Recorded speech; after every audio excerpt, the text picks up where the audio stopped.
Hermanos, ¿cómo están? Mucho gusto. Un gusto estar con ustedes. Tiene relativamente poco, hace algunos meses estaba en Houston y me robaron mi iPad. Entonces ya me había desacostumbrado de usar hojas y perdón que acabo de darme cuenta que están todas revueltas. Denme un minuto. Bueno, déjenme presentarme un poquito. Esto no cuenta en el tiempo del mensaje. Antes de que no, pero de verdad muchas gracias. Gracias por la oportunidad que me dan de estar aquí. Gracias por la invitación a todo el equipo al pastor. Un poquito de mí, soy Armando Melo. Soy de México, por los que ya se han dado cuenta por el acento. Soy de México, tengo 3 hijos, tengo 41 años, tengo 3 hijos.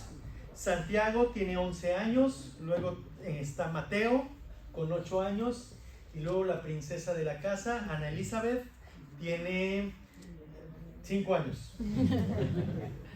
Ella es la que puede hacer con su papá todo lo que quiere y así es un poco la dinámica en la casa. Sí, esa niña puede hacer lo que quiera con su papá y lo sabe además. Sí, lo peor de todo es que lo sabe. No, pero gracias a Dios por poder estar aquí. Creo que más o menos va todo en orden. Estoy aquí nada más terminando de ver. Esta no va aquí. Tú sí vas acá. Ok. Ahora sí. Listo. ¿Cuántos? Bueno, ahorita preguntaban por ahí, pero todos nosotros tenemos diferentes pruebas, diferentes luchas, diferentes dificultades, angustias, y precisamente todos atravesamos por diferentes dolores. Lamentablemente el dolor no es algo ajeno a cada uno de nosotros. Estamos en un mundo que ha sido afectado y dañado y corrompido por el pecado, y de ahí viene el dolor. Me gusta decirle a mis hijos cuando voy a disciplinarlos, hijo, el pecado trae dolor. El pecado siempre va a traer dolor. Para ti ahorita es recibir un azote, pero el pecado le trajo dolor a Cristo. Entonces el pecado trae dolor. Y la zona donde se encuentra nuestra iglesia es una zona de escasos recursos y hay todo tipo de problemáticas, pero la semana antepasada, desde hace como un mes más o menos, empezó una lucha. Normalmente cuando tenemos un presidente nuevo en México, los cárteles de las drogas empiezan a luchar para tratar de ver quién se va a apoderar de los nuevos, de los territorios. Entonces, normalmente, cuando hay cambios de presidente, empiezan las luchas, pasan unos meses y ya todo, no es que esté bien, simplemente ya están asignados los territorios. Entonces, hace como un mes empezaron algunas luchas de poderes, y en la zona donde estamos, que en general es tranquila o era tranquila, empezó a haber asesinatos de dos cárteles, y apenas hace como 10 días, muy cerca, a muy pocas calles de la iglesia, un cártel llegó a otro lugar y a balacear, y 6 jovencitos perdieron la vida, pero de ahí viene la otra parte, y así empieza una lucha, ¿no? ¿A qué voy con esto? Estamos en un mundo que está corrompido y que está atravesando por problemas, y tan solo hace apenas unas pocas semanas en Valencia y los alrededores, no solamente Valencia, algo terrible. Yo hasta hace unas semanas no sabía qué eran las danas, ni jamás había escuchado el nombre. En México somos afectados por terremotos, no por danas. Pero tristísimo. Ver las imágenes, era uno que estaba del otro lado del mundo y era impactante ver lo que estaba pasando aquí. Tan solo pensemos la escalada en la guerra de Ucrania. Nos tiene a todos con los nervios de punta. No sabemos realmente qué va a pasar ahí. Y todos estos tipos de cosas no son difíciles para nosotros. Y a lo mejor para ti, para mí no son problemas tan grandes. Pero todos tenemos mucho tipo de problemas. En mayor o menor medida hemos atravesado por momentos difíciles, momentos en los cuales se inundan los ojos de lágrimas, donde el apetito a lo mejor desaparece, donde la falta de sueño nos invade, o donde solamente queremos ser torturados por la soledad.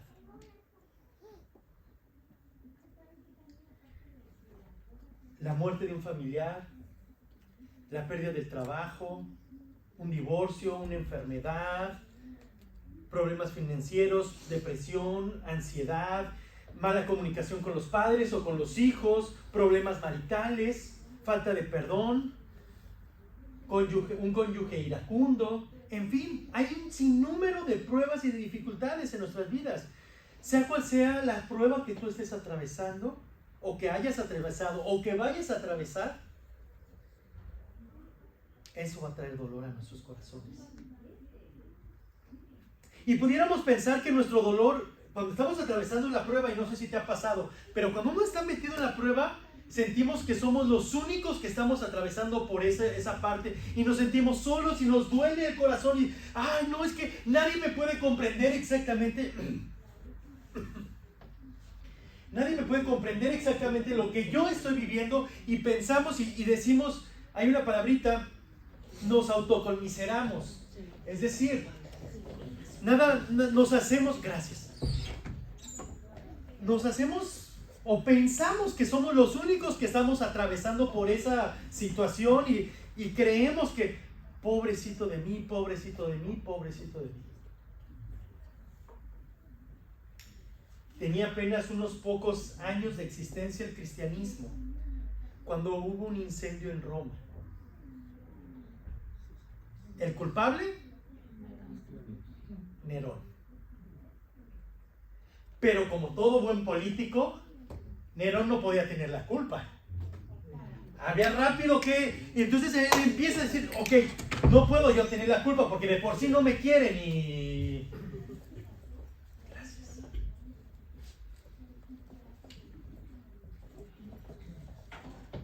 De por sí no me quieren, y si yo tengo la culpa, no, pues me van a linchar aquí. Y entonces, ¿qué hace Nerón? Empieza a buscar, a ver, ¿a quién odian los demás para que también les vayan a creer que sí fueron ellos? Y entonces, en ese tiempo, a los cristianos, la gente no cristiana los tenía en un mal concepto, entendían diferentes cosas de manera incorrecta, entonces los creían como incestuosos, los creían ateos, y los creían también caníbales. Y entonces, como ellos tenían ese concepto de los cristianos, dijo, ¿qué grupo es odiado? ¿Qué grupo es odiado? Ya sé, los cristianos. Y entonces toda la culpa, no, los cristianos. Y de ahí se arranca una de las persecuciones más terribles del cristianismo. Entre las cosas que hacían, les hacían cosas horribles. Pero en los jardines de Nerón se dice que empalaron a varias personas, les derramaron aceite o brea y los prendieron para iluminar los jardines. Ese tipo de cosas son las que hacían este hombre y a los cristianos. Y ya sabemos que lo de las fieras, lo de los leones, los tigres, y los mataban. Eso es lo que estaban atravesando estos cristianos. Y es en medio de toda esta conmoción y locura que el apóstol Pedro escribe la primera carta de Pedro. Y antes de que vayan para allá, quiero animarles que mientras voy predicando este pasaje, vayamos recordando lo que están atravesando esos cristianos. Porque eso es básico para ser impactados por este pasaje. Antes de otra cosa, vamos a orar. Dios, te doy gracias por este tiempo. Gracias, Señor, por tu amor, por tu misericordia, por tu gracia. Gracias, Señor, por la oportunidad que me das de estar esta mañana aquí. Gracias por la invitación. Te pido que tú bendigas a la iglesia, por favor, que nos ayudes durante este tiempo a meditar en tu palabra y ser animados por ella, Señor. Gracias te damos en nombre de Cristo. Amén. Muy bien, ahora si abramos nuestras Biblias a Primera de Pedro. Y el día de hoy vamos a ver cómo Dios usa las pruebas para purificar nuestra fe, fortalecernos en Cristo y llenarnos de un gozo que anticipa la gloria eterna. Repito, vamos a ver que Dios usa las pruebas para purificar nuestra fe, fortalecernos en Cristo y llenarnos de un gozo que anticipa la gloria eterna. Amén. Entonces vamos ahora sí.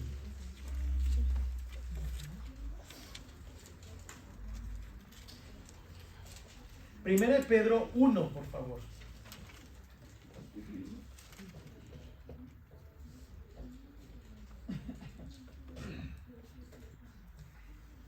Y nuestro primer punto es tener una correcta visión de lo eterno. Porque Pedro lo primero que hace es, espérate, ponte a analizar la eternidad. Una correcta visión del eterno. Y vamos a ver versos 3 al 5. Yo le voy a dar lectura.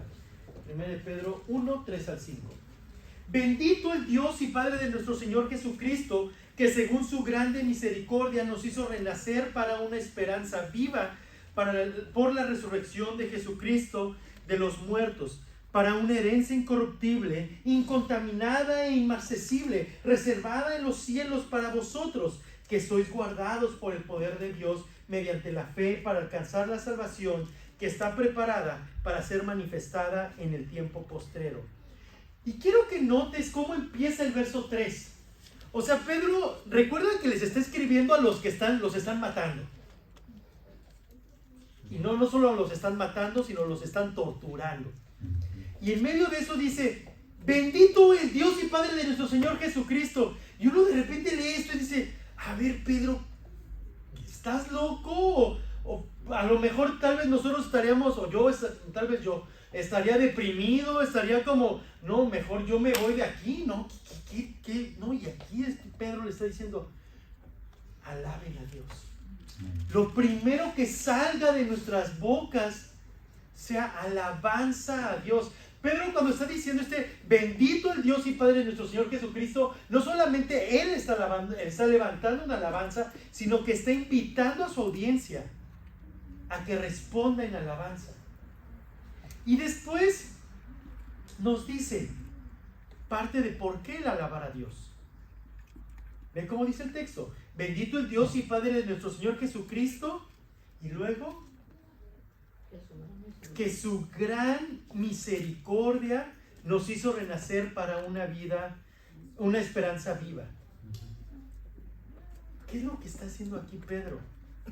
Está diciendo, ¿sabes qué, mi hermano, mi hermana? Alaba a Dios, porque Él te ha dado una herencia, como lo vamos a ver adelante, que te da una esperanza que es real, una esperanza que está aquí, que si tú mueres, no se acaba ahí la vida. Amén. Es algo, entonces le está diciendo, pon tus ojos en algo más importante, más grande, más impresionante. Bendito sea Dios, porque nos ha dado vida eterna. Amén. Es lo que está diciendo Pedro. Estamos atravesando algo horrible, estamos viviendo esto, nos están matando, nos están torturando. Sí, pero bendito sea Dios, porque nos ha dado la vida eterna. Amén. Y es lo que está diciendo aquí Pedro. Y luego continúa y describe un poquito cómo es. Y pudiéramos tener un solo sermón solamente del 3 al 5, pero quería abarcar más. Pero describe un poquito cómo es esa herencia de la cual habla el texto. Porque el texto nos dice, nuevamente, bendito es Dios y Padre de nuestro Señor Jesucristo, que según su grande misericordia nos hizo renacer, es decir, nos dio una nueva vida, nos hizo renacer para una esperanza viva por la resurrección de Jesucristo de los muertos, para una herencia incorruptible, incontaminada e inmarcesible. Es decir, es una herencia que no se deteriora, que no tiene nada de maldad en ella y que nunca acabará. Hermanos, en medio de las pruebas, cuando tenemos un concepto correcto de la eternidad, podemos decir, wow, Señor, gracias. Gracias porque me has dado la vida eterna. Gracias porque esa herencia no se va a deteriorar, no se va a acabar, no va a dejar de ser hermosa. No hay pecado en ella y es eterna. Eso, tan solo ese punto, debe cambiar completamente nuestro chip, nuestra manera de ver las cosas, decir, wow, y que nos desbarate, que nos vuele la cabeza al meditar en estas verdades del Evangelio. Y como si no fuera suficiente la herencia que la audiencia de Pedro estaba recibiendo, también vean el versículo 5, dice que sois guardados por el poder de Dios mediante la fe. Como ustedes saben, hace años, pues los imperios se guardaban con una barrera, una muralla, que ese les daba protección. ¿Sabes? Nuestro Dios no solamente nos ha dado esa herencia eterna y que no se deteriora, sino que también nos protege, nos cuida. Él está de nuestro lado. Y es que, ¿sabes qué? Pensar en esto, nuevamente hay que hacer un concepto, tener un concepto claro de quién es Dios. Hace rato cantábamos uno de mis himnos favoritos, y si no es que es el más favorito de todos, Santo, Santo, Santo. Está lleno de teología, lleno de una descripción tremenda de quién es Dios. Y entonces, cuando decimos, a ver, el creador del universo, en verdad, meditar en el universo y meditar en todo lo que existe, es increíble. El Señor me ha permitido, por cuestiones del ministerio que me ha regalado, es poder viajar a varios lugares. Cada lugar tiene su encanto. Apenas estaba platicando con Caleb, o sea, los últimos 50 kilómetros para llegar acá, es impresionante. Desde el río para acá es precioso. Los matices de colores, luego esta parte de como cuevas o cavernas o no sé, está precioso, de verdad. Ese es el Dios, el creador de todo, y el que hizo todo eso es el que te protege. Amén. O sea, de verdad, si nos podemos a meditar en esto, es una locura, es una bonita locura. En medio de la persecución, en medio de sus familiares asesinados, devorados por grandes y temibles felinos, o quemados en estacas en los jardines de Nerón, o cuando sus esposos, sus esposas o sus cónyuges e hijos eran asesinados frente a sus ojos, o cuando los bañaban en aceite hirviendo, o pensándolo ya en términos de nosotros, o cuando no tenemos trabajo, o cuando los compañeros de la escuela les hacen bullying, o cuando sentimos que la vida se desbarata, o cuando no podemos dormir de la preocupación de no saber dónde están nuestros hijos. Pedro le decía a sus lectores, y el Señor nos dice a nosotros: alaba a Dios, ríndete a Él, porque Él nos ha dado la salvación que no merecemos, Alaba a Dios porque Él nos ha dado una herencia mucho más grande de lo que podamos siquiera imaginar. Alabemos a Dios porque tenemos una herencia que no se deteriora como este mundo que está cada vez peor, que no es pecaminosa, que es eterna. Alabemos a Dios porque estamos seguros en sus manos. Alabemos a Dios porque Él está cuidando de nosotros. Él es nuestro protector. Alabemos a nuestro Dios porque en medio de ese dolor Él no es ajeno, sino que está al lado de nosotros como el buen pastor que cuida a sus ovejas. Hoy, ahorita cantábamos, yo no sé si, bueno, son las diosidencias, pero escogieron puros cantos que me encantan, pero Él me sostendrá, a mí me ha hecho llorar muchas veces. Hermanos, en medio del dolor, ese Dios es el que nos sostiene. Amén. No olvidemos lo que hizo el Señor por nosotros, lo que está haciendo, y ten por seguro que es lo que continuará haciendo. Aquí el apóstol está abarcando nuestra vida, tanto en el pasado, en el presente y en el futuro. Sea lo que sea que haya en nuestras vidas, no olvidemos, Él me sostendrá. Continuemos con nuestro siguiente punto. Ahora, una correcta visión de las pruebas. Después de que ya nos dejó claro que esta es la vida eterna, ahora el apóstol pasa a hablarnos de las pruebas. Verso 6. En lo cual vosotros os alegráis, aunque ahora por un poco de tiempo, si es necesario, tengáis que ser afligidos en diversas pruebas. Empezamos con esta frasecita, esta cláusula en lo cual. ¿A qué se refiere ese en lo cual? Cuando encontramos esta cláusula, está hablando de lo que está justo antes. ¿Y de qué estábamos hablando apenas? De la herencia que no se corrompe, que no se deteriora, de esa herencia de la vida eterna. Y por eso dice, en esa bendición que Dios ha hecho por ti,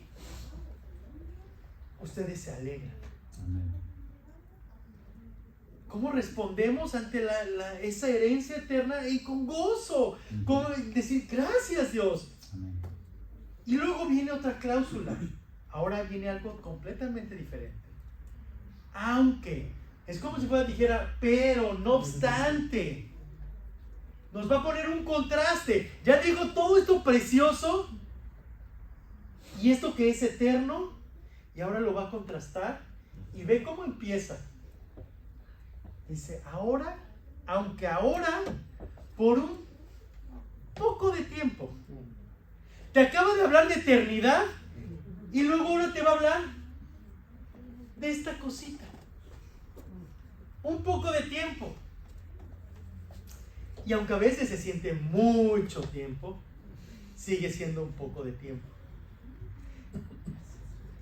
Así que esa alegría que debemos tener pasa de la alegría de la vida eterna, pasa intempestivamente a lo efímero, a lo rápido, a lo etéreo.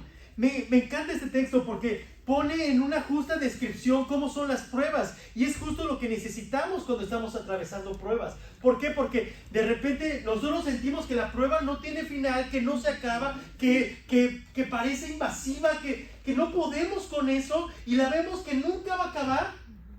Pero Pedro está diciendo, tranquilos.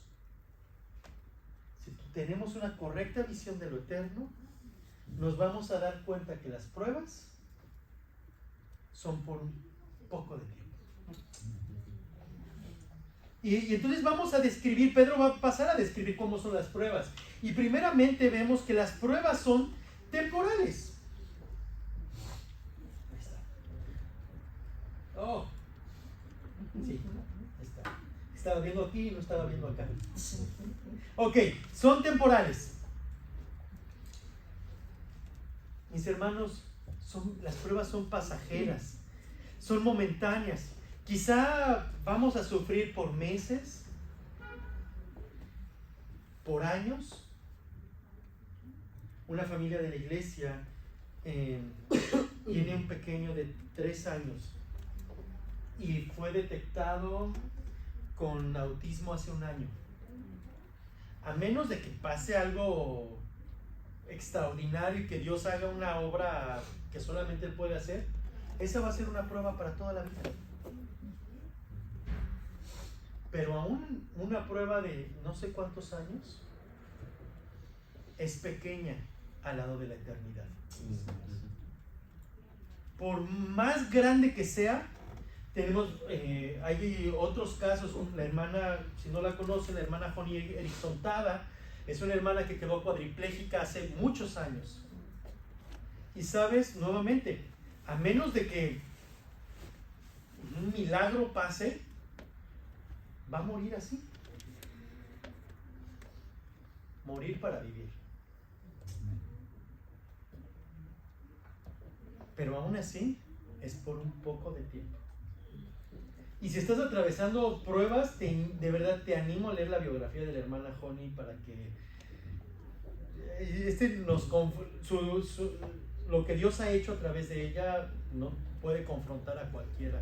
Y Dios la sigue usando y es consejera y no sé cuántas cosas más. La hermana ha escrito tantos libros para la gloria de Dios. Amén.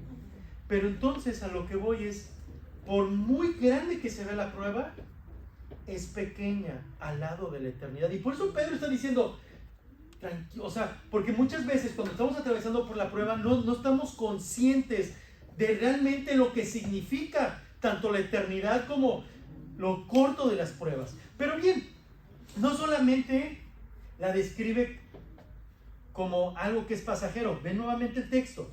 En lo cual vosotros os alegráis, aunque ahora por un poco de tiempo, y luego dice, si es necesario. ¿Qué quiere decir eso? Que las pruebas tienen un propósito. Las pruebas tienen un propósito. No es como que a Dios dijo, ay, ahora qué maldad le voy a hacer a Caleb. Pues voy a ver pues le voy a mandar esto para que sufra. No funciona así. No es como que Dios está alevosamente pensando cómo dañar a sus hijos. No, Él tiene un buen propósito. Las pruebas tienen ese propósito. Y por eso Pablo en Romanos decía, y sabemos que a los que aman a Dios, todas las cosas les ayudan a bien. Esto es a los que conforme a su propósito son llamados. Es precisamente eso. Las pruebas tienen un propósito. Bien, sigamos. Y después, regresemos al texto. Aunque ahora por un poco de tiempo, si es necesario, tengáis que ser afligidos. ¿Sabes, mi hermano? Las pruebas son dolorosas. Las pruebas son dolorosas. Y Pablo no es ajeno a eso. No es como que dice, ay, o sea, ¿qué les pasa? Si nada más los están matando. O sea, no. Nadie está diciendo que no haya dolor. El mismo Señor Jesús, ¿no? Cuando murió Lázaro, lloró por su amigo y por las consecuencias del pecado que traía. Pero eso aflige. Pero es en medio de las pruebas, y ahorita lo vamos a ver, que el Señor nos está purificando. En Hebreos dice, porque no tenemos un sumo sacerdote que no pueda compadecerse de nuestras debilidades, sino uno que fue tentado en todo, según nuestra semejanza, pero sin pecado. Así que el Señor nos entiende, mi hermano. Sabe del dolor y lo conoce mejor que tú y yo. Y finalmente, el texto nos dice, ahora por un poco de tiempo, si es necesario, tengáis que ser afligidos en diversas pruebas. Las pruebas pueden venir de todos colores, sabores, olores, de muchas maneras. No va a ser la misma para cada uno de nosotros. Y no va a ser la misma cada vez que venga una prueba a mi vida. como ya mencioné hace rato, pueden venir muerte de familiares, puede venir enfermedades, pueden venir hijos rebeldes, padres iracundos, que no nada más son los hijos, ¿no? A veces como padres decimos, ¡ay, los hijos rebeldes! Sí, y los padres a veces también, ¿no? Pueden venir de muchas formas las pruebas. Más adelante en la misma carta dice el apóstol Pedro, mas el Dios de toda gracia, que nos llamó a su gloria eterna en Jesucristo, después que hayáis padecido un poco de tiempo, Él mismo os perfeccione, afirme, fortalezca y establezca. Amén. Finalmente, olviden esa palabra, no dije esa palabra, pero ya nos estamos acercando. Veamos ahora el propósito de las pruebas. Verso 7. Para que sometida a prueba vuestra fe, mucho más preciosa que el oro, el cual aunque perecedero se prueba con fuego, sea hallada en alabanza, gloria y honra cuando sea manifestado Jesucristo. Uno de los propósitos de las pruebas es quitar las impurezas. Hace 3 semanas o un mes más o menos estuve en Colombia y estaba en Bogotá. En muchas ocasiones no tengo el privilegio de conocer los lugares, lamentablemente, pero esta vez ahí en Bogotá pude ir al museo, se llama el Museo del Oro, y es impresionante. De verdad, como el nombre lo dice, hay muchas cosas de oro, pero es como, yo lo veía y decía, ¿cómo pudieron haber hecho todas estas piezas con la poca tecnología que había? Porque es como coronas, joyas. Yo decía, pues es que esto parece como si fuera Cartier casi hoy en día. O sea, parecía como de manufactura. Y decía, ¿cómo hicieron esto? Pero bueno, mientras estábamos caminando por ahí por el museo, el guía nos estaba diciendo que cuando llegaron los españoles y se empezaron a traer el oro. Sí. No voy a decir nada en contra de España, no voy a decir nada. Aunque ya vi que hay muchos latinoamericanos. Pero no va por ahí. El asunto es que cuando traían el oro, se empezaron a dar cuenta, al meterlo al fuego para derretir todas esas o imágenes o diferentes formas que había, empezó a salir muchísimas impurezas, mucho más de cómo se hacía el oro aquí en Europa. El oro en América estaba muy contaminado de muchos metales. Entonces cuando se dan cuenta de eso, se dan cuenta que no era tan valioso como se lo esperaban ellos. Pero ¿cómo quitaban todo eso? Con fuego. El fuego servía para quitar todo aquello que no servía. Y sabes, mi hermano, hace rato en la escuela dominical decía, de poner a prueba, pasar por el fuego, es precisamente esto. Las pruebas quitan todo aquello que nos sirve. Y no nos gusta, y hay veces que el Señor nos da cincelazos y decimos, ¡ay no, Señor! Ese estuvo muy duro. Pero lo necesitamos. Y eso es lo que hace la prueba. La prueba pasa por fuego y ¡pum! Te quita de todo eso que no sirve. Pero las pruebas también sirven para fortalecer nuestra fe, nuestra relación con Cristo. Ve el verso 8. A quien amáis, hablando de Cristo, a quien amáis sin haberle visto, en quien creyendo, aunque ahora no lo veáis, os alegráis con gozo inefable y glorioso. Estos cristianos, a diferencia de, pensemos en Esteban, cuando él dice, no, es que yo hasta no ver, no creer. Estos cristianos, aquí lo que está diciendo, ustedes, sin ver a Cristo, han puesto toda su fe en Él. ¿Saben, mis hermanos? Las pruebas tienen algo bien interesante. O nos hace doblar nuestras rodillas y decir, Señor, hasta aquí, ya no puedo más, te necesito. O las pruebas nos endurecen más, o las pruebas muestran que nunca fuimos hijos. Pero es refinar, finalmente. Está mostrando que no eras lo que pensabas que eras. Pero aquí el asunto es que las pruebas a los verdaderos hijos nos van a fortalecer nuestra fe y nuestra relación con Cristo. Porque van a hacer voltear nuestra mirada y decir, Señor, no hay otra forma que yo pueda atravesar por este fuego si no es con tu ayuda. Señor, me rindo completamente a ti, porque sin ti no puedo, nada soy, te necesito. Y eso es algo precioso, y eso es muestra de la gran amor de Dios. Por eso es que Pedro está diciendo, alaba a Dios porque tanto lo necesitamos. Él nos ha salvado, nos protege, nos hace más como Él y nos hace depender de Él. Porque si no fuera por esas cosas, a veces o en muchas ocasiones somos tan necios que pensamos que nosotros podemos hacer todo. Pero no es así. Necesitamos acercarnos al Señor, voltear a ver al Señor. Y aún en momentos de relativa paz, necesitamos fortalecer nuestra fe, porque cuando vienen los golpes, han reflexionado, por ejemplo, cuando viene la prueba, pensemos en el libro de Ruth, a Noemí. Noemí pierde todo prácticamente.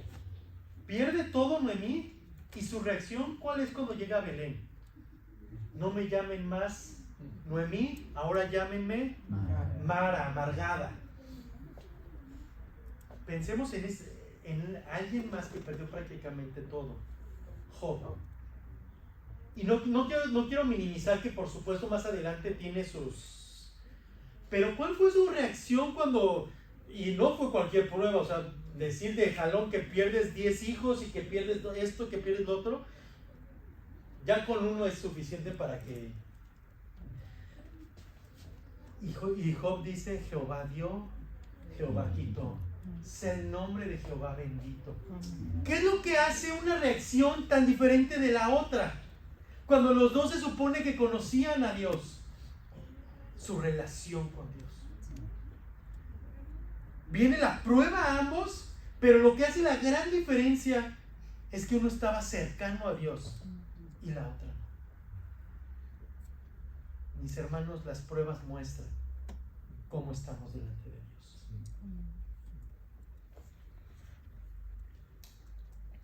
Finalmente, ahora sí finalmente, la esperanza al final de la prueba. La esperanza al final de la prueba. Voy a leer otra vez todo, pero vamos a ver el verso 9. Desde el 6. En lo cual vosotros os alegráis, aunque ahora por un poco de tiempo, si es necesario, tengáis que ser afligidos en diversas pruebas, para que sometida a prueba vuestra fe, mucho más preciosa que el oro, el cual aunque perecedero se prueba con fuego, sea hallada en alabanza, gloria y honra cuando sea manifestado Jesucristo, a quien amáis sin haberle visto, en quien creyendo, aunque ahora no lo veáis, os alegráis con gozo inefable y glorioso, obteniendo el fin de vuestra fe, que es la salvación de vuestras almas. El resultado final de esta fe probada es la salvación de nuestras almas. Pero esperen, yo sé que si cuando leemos esto suena como, a ver, hermano, espérate, ¿cómo? Pues sino que la salvación es por gracia, por medio de la fe. ¿Cómo que por las pruebas voy a obtener la salvación de mi alma? Obviamente no dice eso. Sí, porque yo también cuando lo estaba estudiando dije, no entiendo.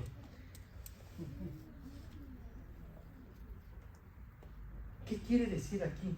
Pedro está diciendo que a través de las pruebas y la perseverancia de nuestra fe estamos experimentando ahora los frutos de la salvación, y que al mismo tiempo nos acercamos al tiempo final, a la consumación final del plan de Dios, donde ocurrirá que estemos finalmente en gloria delante de Él. Y lo que Pedro está diciendo entonces es, gózate, porque cuando estés en gloria, ya no vas a luchar.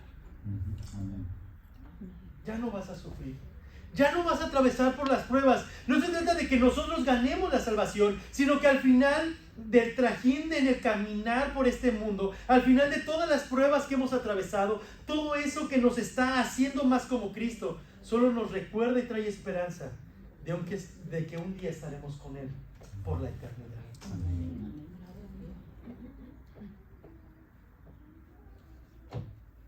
No ganamos la salvación, disfrutamos de la salvación que fue ganada por Cristo. Amén.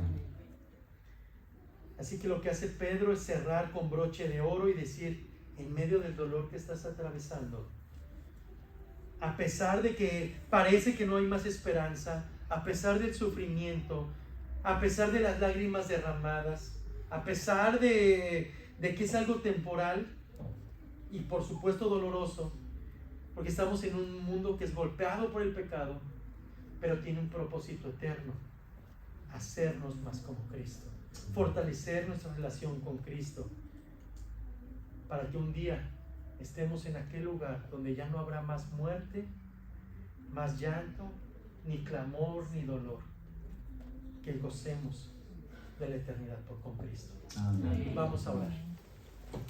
Señor, te doy gracias por este tiempo. Gracias, Señor, porque nos animas, nos confortas. Señor, gracias porque tú nos sostienes como cantábamos. Señor, gracias. Tú, quien eres el santo, santo, santo, y que si fuera por nosotros no habría forma alguna de acercarnos a ti por nuestra pecaminosidad y tu santidad. Pero tú tuviste a bien mandar al Señor Jesucristo a que el santo muriera por los pecadores. Señor, gracias. Gracias por el ánimo. Te pido que nos ayudes en las pruebas, que fortalezcas nuestra fe y que podamos gozarnos en medio del dolor. Recibe tú toda la alabanza, la gloria y la honra. En nombre de Cristo. Amén.